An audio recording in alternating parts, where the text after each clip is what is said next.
Good morning, students. This is Arvind Dobrial, and you all are welcome to the e-learning portal of Cambridge International School, Dasua.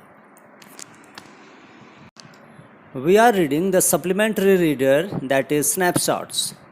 So today we will complete the chapter Ranga's Marriage, written by Masti Venkatesha Iyengar. Before reading further, let's have a quick recap of the story so far. The story Ranga's Marriage is located in Hoshali, a village in the former Mysore state, now a part of Karnataka.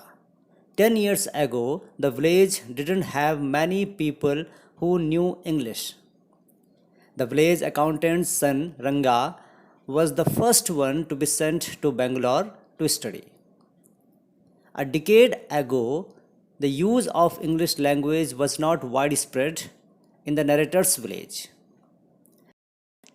That's why Ranga's homecoming was a great event. People rushed to his doorstep announcing that Ranga, who had gone to Bangalore for his studies, had come back. They flocked together to have a look. The narrator too went and stood in the courtyard. Seeing so many people there, Ranga came out with a smile on his face. Everybody was surprised to see that Ranga was the same as he had been 6 months ago, when he had first left the village.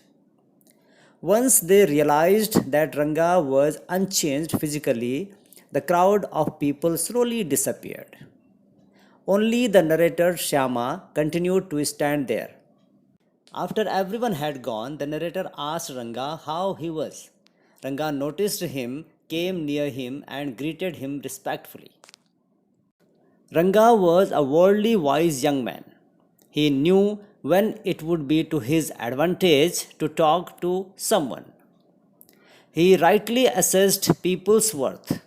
The narrator was resting in the afternoon when Ranga came to his house with a couple of oranges in his hand. The narrator regarded him a generous and considerate fellow. He thought that it would be a fine thing to have him marry. He asked Ranga when he planned to get married. Ranga replied that he was not going to marry just then. He needed to find the right girl. She should be mature enough. Secondly, he wanted to marry a girl he admired. He was not in favor of arranged marriages prevalent in the society. If he could not get a girl of his choice, he would prefer to remain a bachelor. The narrator felt distressed at Ranga's decision to remain a bachelor. Ranga left after chatting for some time. The narrator made up his mind that he would get Ranga married. He thought that Ramarao's niece Ratna, a pretty girl of 11, would be the most suitable bride for him. She was from a big town and knew how to play veena and the harmonium. She also had a sweet voice. After the quick recap, let's read further. The author says that Ratna was quite familiar with the narrator as he visited Ramarao's place frequently. The narrator thought of a plan to introduce Ratna to Ranga. He asked Ramarao to send Ratna to his place as he wanted to send some buttermilk for them. She came all dressed up. The narrator insisted upon her to sing a song while he sent someone to call Ranga. Just as she was singing, Ranga arrived at the door.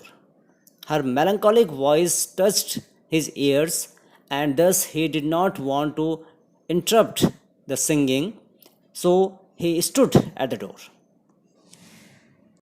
He was curious to see the singer, and very cautiously he tried to have a look which disturbed the lighting in the room. On seeing a stranger, Ratna immediately stopped her singing. The narrator compares Ranga's situation to the disappointment of dropping the best quality mango on the floor just before having to truly enjoy it. It was as something great had been stolen before one could fully enjoy it.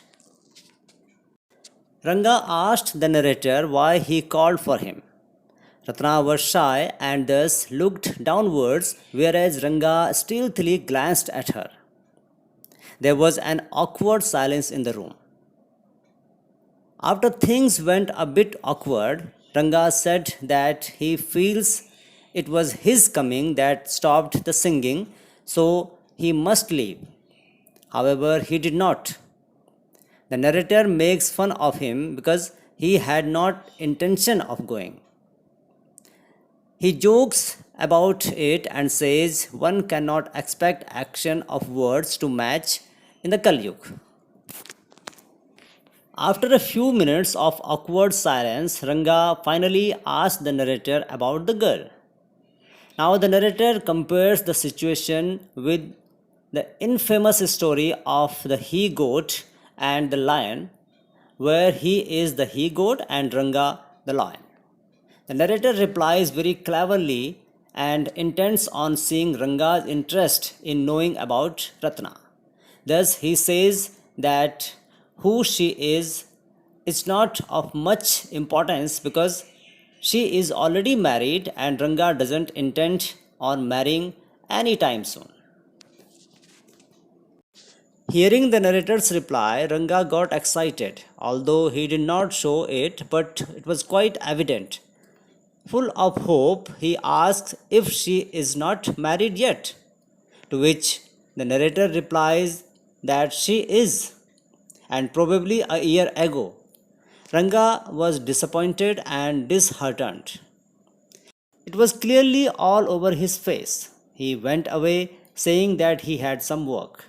A narrator, having staged certain liking in the mind of Ranga for Ratna, went on to complete his play. He went to the village Shastri and told him everything that had to be said and done. Then he met Ranga that afternoon and he carried the same disappointment on his face.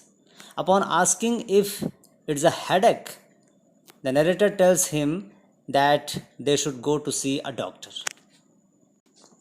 Ranga insists that everything is fine with him and he is in his normal self.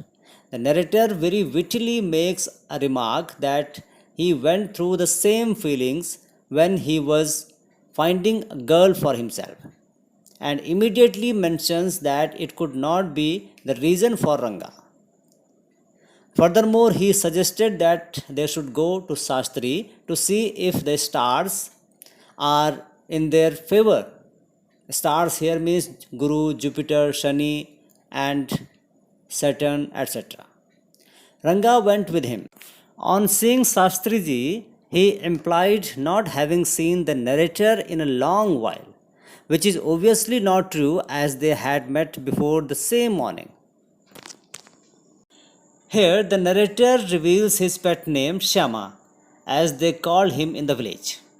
The narrator felt that Shastri was lying because they saw each other that morning and thus he immediately responded.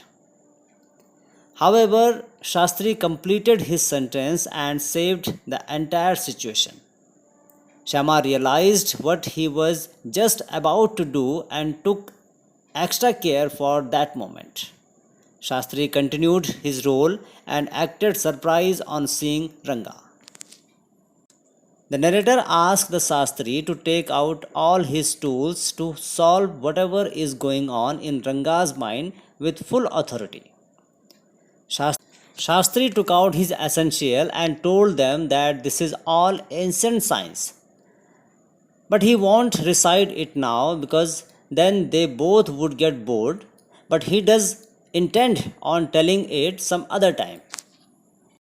Shastri moved his lips while counting quickly and asked Ranga about his star, which he did not know. Shastri implied that it is manageable.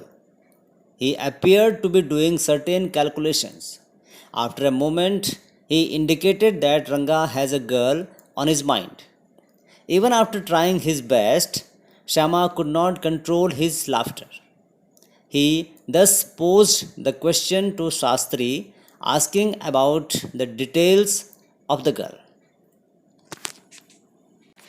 Shastri thought and replied that the girl is likely to have a name of something found in the ocean.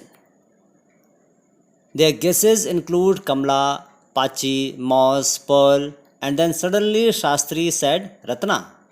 All of it come together now to a girl named Ratna who is the niece of Ramarao. That's it. Ranga was thinking about her only.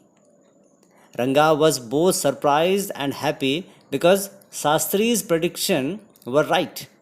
He immediately became disappointed when he recalled that the girl was married.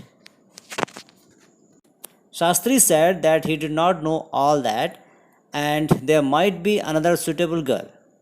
To make it look real, Shastri interfered in their name and told them that he only told what can be read. Both of them left and crossed Ramarao's door, where Shama went to see Ratna for a minute and then came back. When the narrator comes back, he announces that fortunately Ratna is not married and someone might have wrongly conveyed it to him about that. The narrator expresses his amazement at the fact that he has been thinking about Ratna and asks him to swear upon the truth. To his surprise, Ranga told him the truth that whatever Shastri said was true. Then Shama went to see Shastri that evening when he was near the well and remarked about how well he did what Shama told him to do. Shastri told the narrator whatever he said could be clearly seen in the Shastras. He completely disagreed with having staged the entire conversation. Now the narrator takes us a few years forward where Ranga and Ratna are happily married, had a 3-year-old son and Ratna was 8 months pregnant. Ranga's sister had come over to help them. It was Shama's birthday. The couple named their son after the narrator because it is a common foreign tradition to name your child after someone you truly admire. When the narrator went there for dinner, Shama came running to him only to show his love by holding his legs. The narrator kissed him and gave him a ring. Then the narrator writes an ending note to all the readers, hoping that they were not bored. Now, dear students, I am going to conclude what we have read today. Today we have read that the next morning the narrator went to Ramarao's house and told his wife to ask Ratna to fetch some buttermilk for his house. When Ratna came, he requested her to sing a song. On this Friday, she was wearing a grand sari. The narrator had sent for Ranga too. While she was singing a song, Ranga reached the door. He was curious to see the singer and peeped in. The light coming in the room was blocked. Seeing a stranger there, Ratna stopped abruptly. She stood at a distance and her head lowered. Ranga repeatedly glanced at her. He said that his arrival had made her stop singing and offered to leave, but he did not leave. Ratna, overcome by shyness, ran aside. Then Ranga asked the narrator who that girl was. He also expressed the hope that she was not married. The narrator noticed his excitement and said that she was married a year ago.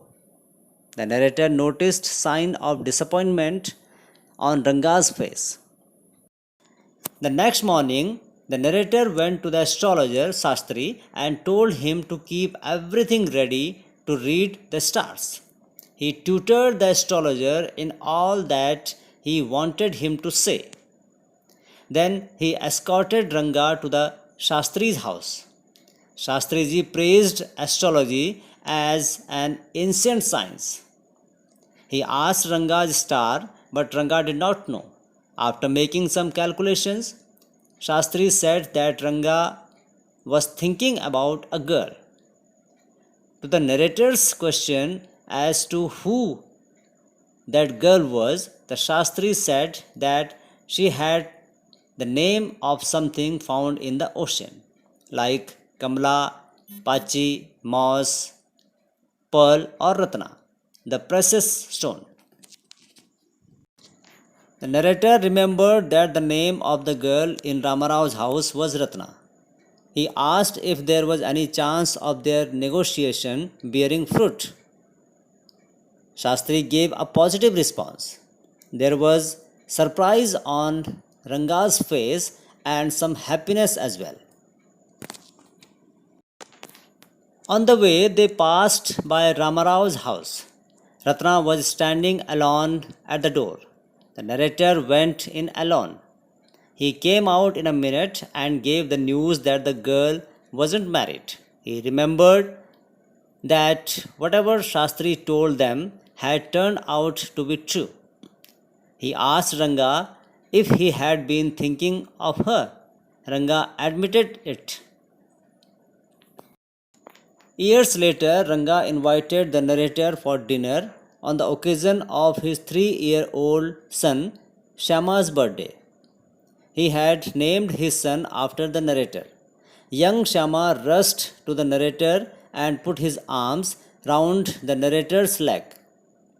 The narrator kissed him on his cheeks and placed a ring on his tiny little finger. The narrator also revealed that Ranga's wife was 8 months pregnant then. Now, on the basis of your understanding the chapter, there are some questions for you. Hope you will do all these questions by yourself. So, till the next class we meet, take care of yourself and keep studying.